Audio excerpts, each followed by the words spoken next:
In less than 2 days, thousands of runners will pound the pavement in Akron for the half marathon, a 13.1-mile race. And every one of them has their own reason to run. Lindsey Buckingham shares one man's drive to finish the finish line as he battles addiction. It's 84 degrees, and 27-year-old Brody Williams is running in pants. But he's not here to make a fashion statement. He's here because he feels lucky to be alive. So it started for me when I was probably about 12 years old. So my dad was never really in my life a whole lot. We started doing drugs together, which, you know, was kind of nice because at some point I was like, hey, I'm finally getting my father's attention and affection. But deep down, Brody knew it wasn't the right path.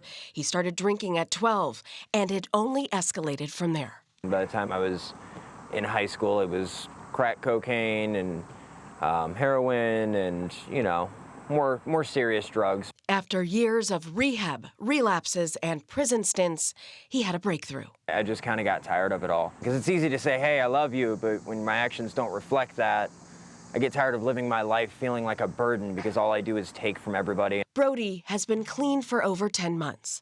He says the drug court program in Akron has helped save him. Turning point with Judge Oldfield here in Akron. Absolutely love her to death. He's also fallen in love with this. Running to Be Well, a group that exercises with people dealing with addiction. My first week there, I think I'd been, you know, maybe 2 or 3 weeks sober at the time. I was not running very far. I was in inpatient for about a month, and in that month I went from not being able to run a mile to I think I ran about 10 miles. He's been hitting the pavement ever since. And come this weekend in Akron, Half marathon Saturday and then the full marathon in a couple weeks. You're gonna do both? I'm gonna try.